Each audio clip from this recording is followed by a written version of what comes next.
मथुरा के एक महात्मा जी गए तो मैया को स्वप्न में आकर के ठाकुर जी ने कहा कि मैया अब सेवा पूर्ण भई, अब तेरी सेवा पूरी है गई। अब वो बाबा जो तुम्हारे यहाँ रोज भिक्षा मांगने आते हैं उनको मुझे प्रदान कर दो। बाबा दूसरे दिन भिक्षा मांगने आए तो मैया भिक्षा लेके आई और बाबा से बोली, बाबा कल रात को मेरे ठाकुर जी सपने में आए। बोले अच्छा मैया, कहा? बोले वो चाहमें कि अब आपके संग रह के आपकी सेवा स्वीकार करेंगे। बाबा बोले, भैया अपने ठाकुर जी से कह दियो ऐसा बढ़िया घर ना है, हम तो परन कुटी में रहे। तुम्हारे यहाँ तो 3 समय बढ़िया रोटी सब्जी आदि दाल चावल खूब प्रेम से चक्क भोजन लगाते होंगे, हम तो एक समय पाते हैं, वो भी रूखी रोटी खाते हैं। ज्यादा हमारी कोई वैभव नहीं है हमारे पास में, अपने ठाकुर जी को बता देना। मैया बोली आज रात में आएंगे सपने में तो बोलूंगी।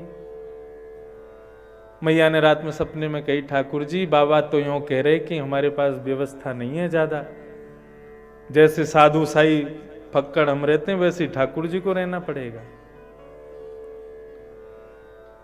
ठाकुर जी बोले जैसे रखेंगे वैसे रह लूंगा, लेकिन रहूंगा भाई बाबा के पास ही रहूंगा मैं तो। मैया ने दूसरे दिन बाबा से कही, बाबा ठाकुर जी कह रहे हैं जैसे रखेंगे वैसे रह लूंगा, लेकिन रहूंगा तुम्हारे पास। बाबा बोले ठीक है लाओ ठाकुर जी दे दो। अब तो महाराज मैया खूब रोई, मेरे ठाकुर जी जा रहे हैं, लेकिन ठाकुर जी की इच्छा है वहां सेवा की तो कैसे रोक सकते हैं। ठाकुर जी को लेके महात्मा अपनी कुटिया में लेके आ गए। महात्मा 24 घंटे में से 22 घंटा भजन करते थे, 1 घंटा सोते थे, बाकी का समय निवृत्त होने के लिए रखते थे। 22 घंटे भजन करते थे। ठाकुर जी को लाके विराजमान कर दिया। अब तो महात्मा बैठ गए अपने नाम जप में। नाम जप करते करते करते करते करते करते महाराज 20-22 घंटा है गए, भोग ही नहीं लगाया। ठाकुर जी बैठे चुपचाप, सोई आंख बंद करके बाबा बैठे थे तो नेत्रों में ही ठाकुर जी आ गए। बाबा कछु खवाए दो, भूख लग रही है। अब बाबा बोले, अभी हमारा 1 घंटे का भजन और रह गया। बोले बाबा बाद में कर लियो, पहले मुख कुछ खवा दे। अच्छा ठीक है जाते हैं। बाबा उठ के गए, महाराज भिक्षा लेने के लिए गए। अंजलि फैला के उसमें आटा जो मिला उस आटे को घर ले यमुना जल मिला करके महाराज उसको बढ़िया टिक्कर बनाया, मोटा मोटा टिक्कर, उसको बढ़िया अग्नि में सेक के और ठाकुर जी के आगे केवल टिक्कर, कोई सब्जी वब्जी कुछ नहीं, केवल टिक्कर पधराए थे। ठाकुर जी पाओ। भजन करने बैठे, ठाकुर जी प्रसन्न हुए। हाँ बाबा बहुत बढ़िया लगो, आनंद, अब तुम भजन करो। भजन करते करते फिर सो गए अपने निवृत्त, फिर से भजन करने बैठ गए। 20-22 घंटे बाद ठाकुर जी फिर प्रकट हो गए। बाबा भूख लग रही है, अच्छा जाऊं अभी आपके लिए टिक्कर की व्यवस्था करूं। ठाकुर जी बोले बाबा एक काम और कर दियो। बोले कहा? आटे में नेक नमक बुरुक दियो, और ऐसी सूखी रूखी रोटी बिना नमक की ऐसी थोड़ा आनंद ना आवे, नेक नमक डाल दियो वहां में। बाबा बोले अच्छा तो आटा लेने जाऊं फिर नमक लेने जाऊं? बाबा इतना तो कर दो, नेक नमक तो मिला, तो नेक तो स्वाद बन जाएगा रोटी को। बाबा बोले ठीक। अब तो महाराज गए, आटो लेके आए और फिर संग में थोड़ा नमक भी लेके आए।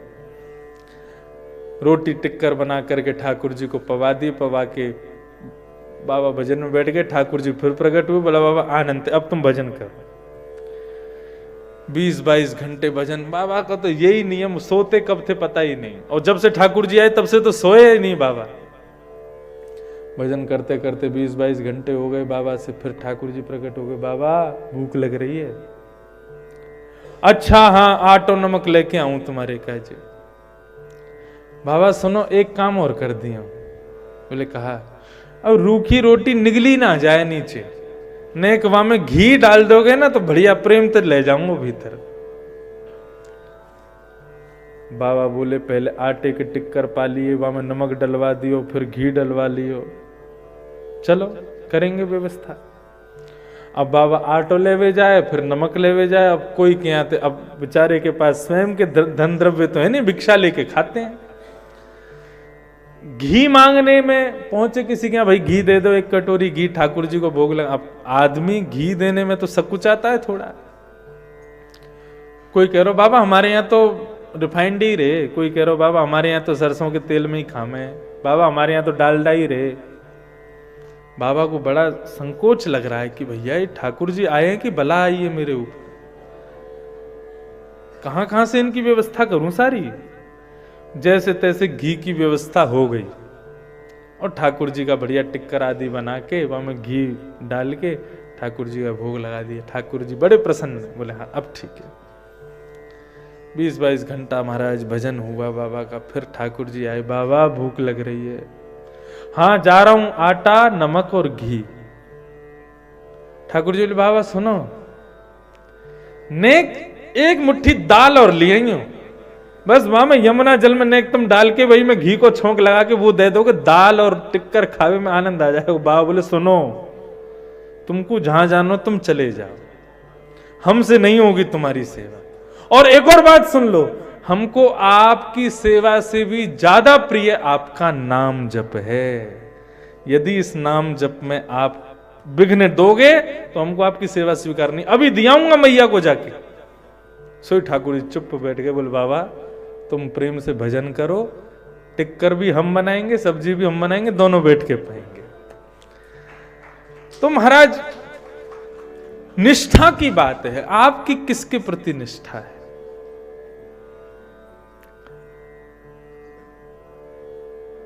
द्रव्य यज्ञ का मतलब होता है ठाकुर जी की सेवा, और तप यज्ञ का मतलब है ठाकुर जी के नाम की सेवा।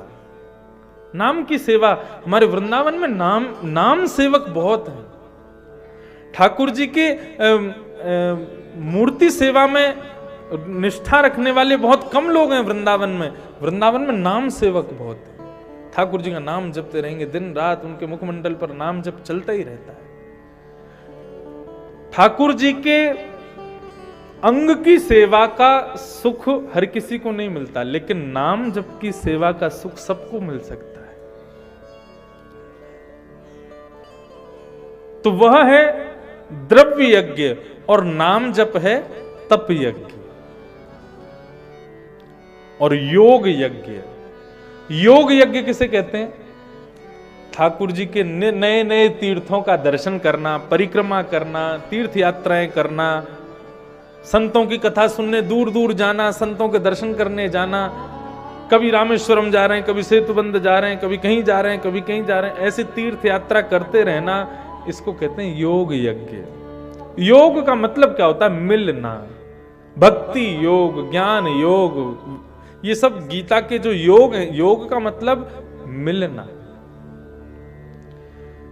तो भगवान के तीर्थों का दर्शन करना, संतों का दर्शन करना, वैष्णवों का दर्शन करना, ये योग यज्ञ है। तो पहला सत्कर्म द्रव्य यज्ञ, दूसरा सत्कर्म तप यज्ञ, तीसरा सत्कर्म योग यज्ञ, चौथा सत्कर्म स्वाध्याय यज्ञ। स्वाध्याय यज्ञ किसे कहते हैं?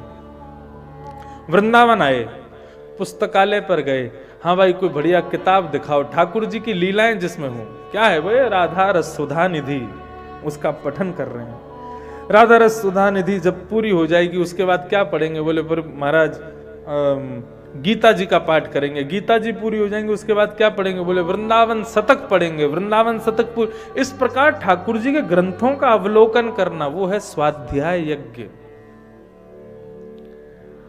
और स्वाध्याय यज्ञ से भी श्रेष्ठ यज्ञ क्या है? ज्ञान यज्ञ। श्रीमद् भागवत की कथा श्रवण। इस प्रकार यहां पर 5 प्रकार के सत्कर्म बताए गए। द्रव्य यज्ञ, तप यज्ञ, योग यज्ञ, स्वाध्याय यज्ञ और ज्ञान यज्ञ। सनकादियों ने नारद जी से कहा सर्वश्रेष्ठ है ज्ञान यज्ञ, भागवत की कथा। सत्कर्म सूचको नूनम ज्ञान यज्ञ स्मृतो बुधई श्रीमद् भागवतालापः सतु गीतः सुकादिभिः। श्रीमद् भागवत की कथा सुना दो, ज्ञान वैराग्य ठीक हो जाएंगे। नारद जी महाराज कह रहे गीता से जो काम नहीं हुआ, वेद वेदांतों के पाठ से जो काम नहीं हुआ, भागवत जी वो काम कर देगी। क्योंकि भागवत तो वेद का सार है।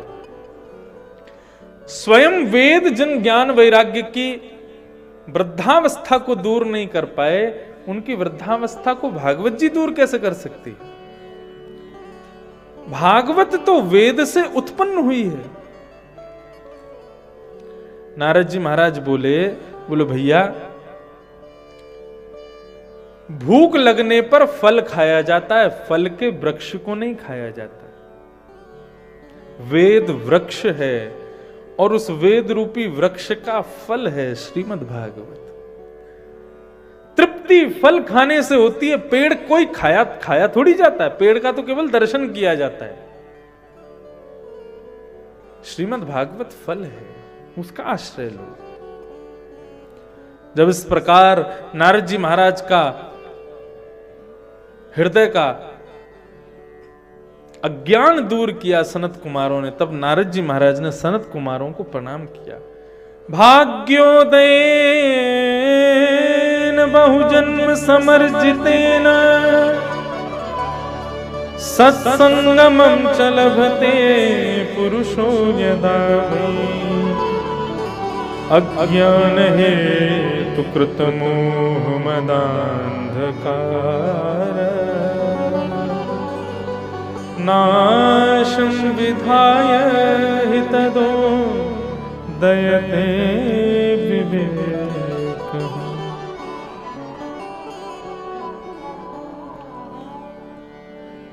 नारद जी महाराज कह रहे हैं आज मेरा भाग्य उदित हो गया। आपने इतना अद्भुत मेरी शंका का समाधान किया है कि मैं आनंदित हो गया प्रभु। ये निश्चित ही मेरे पूर्व जन्मों के कुछ शुभ लक्षण, शुभ कर्म का फल होगा कि आज एक संत ने मेरे हृदय की भाव को पूर्ण किया।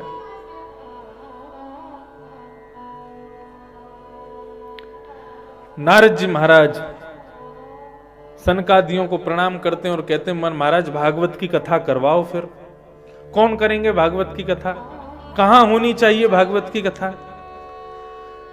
सनकादियों ने कहा कोई भी नदी का तट हो, सुरम्य वातावरण हो, अद्भुत वहां पर शांति हो, सबकी रहने सहने खाने पीने की उत्तम व्यवस्था हो जाए, ऐसा स्थान ढूंढ के कथा करा लो। काल नक्षत्र बोले देखो कोई शुभ तिथि मिल जाए तो अच्छा, नहीं मिले तो जिस दिन कथा शुरू हो जाए वही शुभ तिथि है, कराओ। तब सनकादियों ने कहा गंगद्वार समीपे तू तटमानंद नामकम, जब तुम बद्रीनाथ से लौट के वापस जाओगे तो हरिद्वार से पहले एक आनंद वन पड़ेगा, उसी को ऋषिकेश कहते हैं आजकल, जहां से हम कल कथा करके आए। वो आनंद वन है, वहां पर गंगा जी का तट है, सुंदर सुरम्य गंगा जी की रेत है, वहां पर बट का वृक्ष लगा है, उस वृक्ष के नीचे व्यासपीठ बना देना, रेत में सारे श्रोता बैठ जाएंगे, पीने की इच्छा होगी गंगा जल पिएंगे, भूख लगेगी तो वन के फलों को तोड़ के खाएंगे। बढ़िया तुम्हारी व्यवस्था होगी, वहीं कथा करा लो। नारद जी महाराज बोले कथा की व्यवस्था हो गई, स्थान सुनिश्चित हो गया, खाने पीने की व्यवस्था हो गई, कथा कौन सुनाएगा? वक्ता कौन है? सनकादि बोले अब वक्ता तुम खोज लो, किससे करवाओगे कथा? तो नारद जी महाराज बोले महाराज जब स्थान बता दिया, सब सारी व्यवस्था आपने कर दी, तो फिर कथा भी आप ही सुनाए दो। तो सनत सनंदन सनातन सनत कुमार ये चारों वक्ता के रूप में उस आनंद वन में पधारे। बड़े बड़े देवता, बड़े बड़े ऋषि, बड़े बड़े महामुनि महाराज, नदियां भी रूप धारण करके आई, वायु भी रूप धारण करके आए, वृक्ष भी रूप धारण करके आए, विश्व के सब लोग वहां पहुंचे हैं। पहली भागवत की कथा होने जा रही है। एक व्यासपीठ और उस पर 4 वक्ता बैठे हैं। कहने का अभिप्राय वक्ता तो एक ही था, लेकिन 4 अद्भुत विद्वानों के भावों को एक साथ बोल रहा है। ऐसी अद्भुत कथा प्रारंभ हुई। श्री सूत जी महाराज सनत कुमारों ने कथा कहना प्रारंभ किया, और क्या कहते हैं? कथा कहते ही सबसे पहला उन्होंने जो भाव कहा, क्या कहते हैं? सदा सेव्या सदा सेव्या श्रीमद्भागवती कथा यस्या श्रवणमात्रेण हरिश्चित्तं समाचरे। भागवत की कथा सदा सेव्या निरंतर सुनते रहो। क्यों? बोले यस्य श्रवण मात्रेण हरिश्चित्तम समाचरेत, इसके श्रवण मात्र से हरि चित्त में प्रकट हो जाते हैं। श्रीमद् भागवत की कथा सुनने के बाद हरि चित्त में आते हैं, ऐसा तो एक जगह लिखा, लेकिन एक जगह तो ऐसा लिखा है सुनने की इच्छा भर प्रकट हो जाए हृदय में। आप मुक्तसर में बैठे हो, लेकिन आपके मन में इच्छा हो जाए कि चलो इंद्रेश जी से बात करते हैं कि भैया कौन सा समय खाली, हमें कथा सुननी है। तो जैसे ही आपके मन में यह भाव आया कि हमें कथा सुननी है, उसी क्षण हरिश्चित्तम समाचरे, हरि चित्त में आ जाते हैं। क्यों? क्योंकि कथा आप नहीं करवा सकते। ये हरि आपके मन में जैसी भावना उत्पन्न हुई कथा करानी है, तो हरि चित्त में आकर के फिर हरि ही योग बनाते हैं, हरि ही सारी व्यवस्था करते हैं, हरि ही सब व्यवस्था व्यवस्थित करते हुए फिर कथा करवाते हैं। ये जो सामने बैठे हैं ना शालिग्राम जी और ठाकुर जी, मुख्य यजमान हमारे मुक्तसर वाले नहीं है, मुख्य यजमान ये दोनों बैठे हैं, शालिग्राम जी और ठाकुर जी। इन्होंने ही कथा करवाई है, पूरी व्यवस्था इन्होंने ही की है, लेकिन सहारा आपका लिया है। हरिश्चित्तम समाचरे। इस प्रकार कथा होने लगी महाराज। अब जिनके लिए कथा हो रही थी वो नहीं आए। कौन? भक्ति, ज्ञान और वैराग्य। जैसी कथा शुरू हो गई, 1 घंटे की कथा हो गई, तभी महाराज तीनों प्रकट हो गए। भक्ति सुतौ तौ तरणौ गृहीत्वा प्रेमैक्वरूपा सहसा विरासित श्री कृष्ण गोविंद हरे मुरारे नाथेति नामानि मुहुर्वदन्ति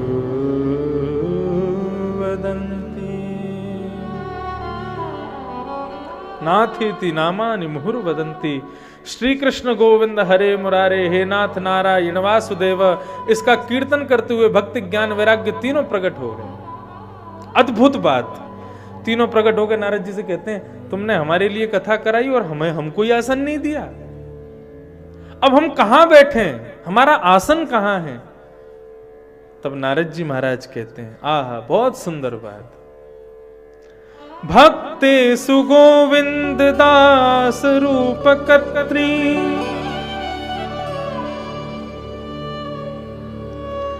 भक्ते सुगोविंद स्वरूप कर्त्री, प्रेमैक धर्त्री भवरोग हंत्री, सात्वं च तिष्ठस्व सुधैर्य संशया, निरंतरम वैष्णव मानसानि, निरंतरम वैष्णव मानसानि। हे भक्ति महारानी, आपके लिए सबसे बढ़िया स्थान है मेरे पास, आसन है मेरे पास। बोले कहां? बोले जितने भी श्रोता बैठे हैं ना, इनके हृदय रूपी आसन पर जाकर के आप विराजमान हो जाओ। भक्ति, ज्ञान, वैराग्य समस्त श्रोताओं के हृदय में विराजमान हो गए और सारे श्रोता भुजा उठा करके कीर्तन करने लगे। सकल भुवन मध्य निर्धनास्तेपि धन्या। कोई व्यक्ति यदि धनवान, निर्धन है, लेकिन उसके हृदय में भक्ति है, संसारिक व्यवहारिक धन उसके पास नहीं है, लेकिन उसके हृदय में भक्ति बहुत है, तो उसके भक्ति हृदय में आने से, भक्ति का सूत्र किससे बंधा हुआ है? भक्ति का सूत्र बंधा हुआ है भगवान से। तो किसी के हृदय में भक्ति आएगी तो भगवान जरूर आएंगे, और भगवान का सूत्र बंधा हुआ है लक्ष्मी से। हृदय में किसी के भक्ति आ जाए तो भक्ति के सूत्र से बंध के भगवान आ जाएंगे और भगवान के सूत्र से बंधी बंधी लक्ष्मी चली आएगी। लेकिन हम लोग क्या है, उल्टी ट्रेन में चढ़ना शुरू कर देते हैं। लक्ष्मी चाहते हैं, धन चाहते हैं, भगवान जहां जाते हैं लक्ष्मी वहां जाती है, लक्ष्मी जहां जाती है वहां भगवान नहीं आते। भगवान तो भक्ति के पीछे चलते हैं। अहम भक्त पराधीन, भगवान भागवत में कहते हैं भक्ति जहां जहां जाती है मैं पीछे ऐसे चलता हूं जैसे गैया के पीछे उसका बछड़ा चलता है, ऐसे चलता हूं। तो भक्ति महारानी कौन है? बोले गैया, जहां जाएगी उसके पीछे पीछे ही जाऊंगा। और मेरे पीछे पीछे चलती रहती है कौन? लक्ष्मी। अब जिसने लक्ष्मी की इच्छा रखी हो, जिसके यहां लक्ष्मी गई हो, वहां भक्ति और भगवान मुश्किल से पहुंचते हैं। लक्ष्मी के संग भक्ति हो तब भगवान पधारते। इस प्रकार भक्ति महारानी के ज्ञान वैराग्य को पुनः पुष्ट किया भैरवी।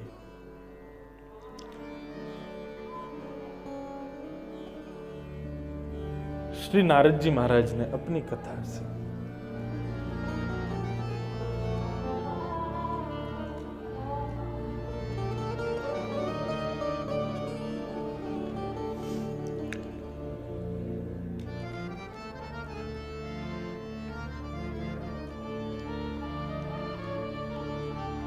आप लोग सोच रहे हैं इकार लगाया कि नहीं है, भैरवी है कि भैरव?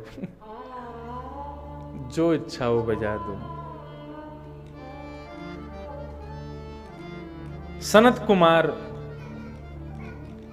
व्यास मंच पर बैठे हैं, भक्ति ज्ञान वैराग्य के सहित असंख्य श्रोता बैठे हैं। तब नारद जी महाराज ने प्रश्न किया और नारद जी महाराज ने प्रश्न करते हुए पूछा, हे प्रभु,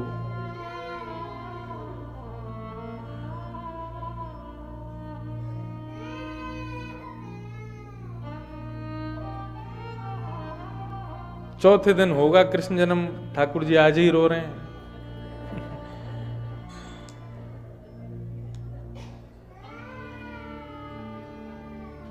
के विशुद्धन्ति वदन्तु मह्यम् सप्ताह यज्ञेन कथामयेन कृपालुभे लोकहितं विचार्य प्रकाशितः कोपि नवीन मार्ग। बहुत ध्यान से सुनिएगा, सब लोग इधर देखो, सावधानी से सुनो। नारद जी महाराज क्या प्रश्न कर रहे हैं?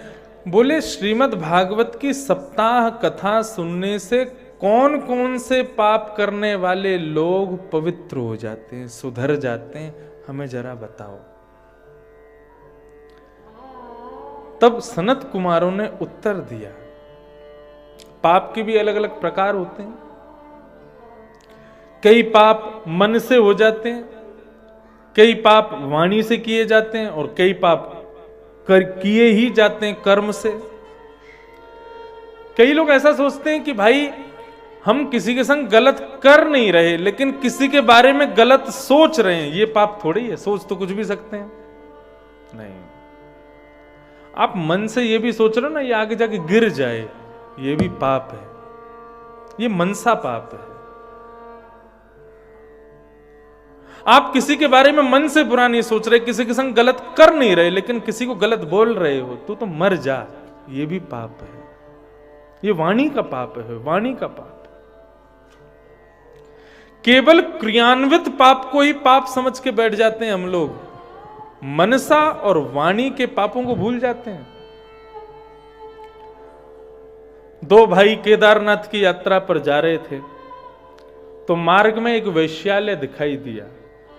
उस वैश्यालय के ऊपर अति सुंदरी एक वैश्या खड़ी थी। एक भाई का मन, दोनों भाई का मन उस पर आ गया, लेकिन एक भाई ने मन में विचार किया, नहीं नहीं नहीं नहीं, मैं तो केदारनाथ जाऊंगा और ये सब गलत चीज नहीं सोचनी है। एक भाई बोला, तू सुन, तू मेरी तरफ से भी प्रणाम करिए, मैं तो इसके पास रहूंगा। अब जो भाई केदारनाथ की यात्रा पर गया था, वो जा तो केदारनाथ रहा है, लेकिन चिंतन क्या कर रहा है? इतनी सर्दी लग रही है, पैरों में छाले पड़ गए, ऐसा ऐसा माइनस में टेम्परेचर चला गया, यहाँ पे नहाने धोने की भी इच्छा नहीं हो रही, केदारनाथ आ गए, इससे बढ़िया तो मैं वैश्यालय रुक गया होता। मेरा दूसरा भाई कितना प्रसन्न होगा। और जो दूसरा भाई जो वैश्यालय रुका था, वो वैश्या के साथ थोड़ी देर आनंद करने के बाद फिर विचार कर रहा है, एक क्षणिक सुख के लिए मैं यहां रुक गया, इससे बढ़िया तो मैं भी केदारनाथ चला गया होता, वहां के स्वरम्य वातावरण का अनुभव करता, केदारनाथ भगवान का अभिषेक करता, उनका दर्शन करता, त्रिपुंड लगाता, बम बोले करके खूब घूमता, आनंद करता। एक भाई केदारनाथ में रह करके वैश्यालय का स्मरण कर रहा है, एक भाई वैश्यालय में बैठा केदारनाथ का स्मरण कर रहा है। दोनों की मृत्यु हुई। जिसकी मृत्यु केदारनाथ में हुई वो पहुंचा नरक में, और जिसकी मृत्यु वैश्यालय में हुई वो पहुंचा स्वर्ग में। नरक वाले ने पूछा कि मैं तो तीर्थ यात्रा पर था, फिर मुझे नरक क्यों आना पड़ा?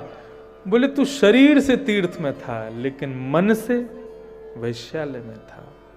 और वो भले ही शरीर से वैश्यागमन कर रहा था, लेकिन मन से सदैव केदारनाथ का स्मरण कर रहा था।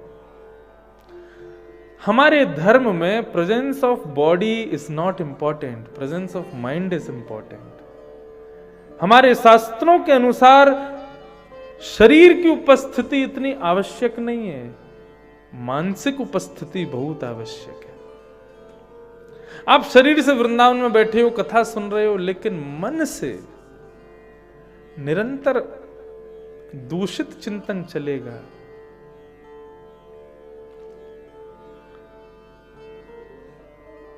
तो वो श्रेष्ठ नहीं माना जाएगा।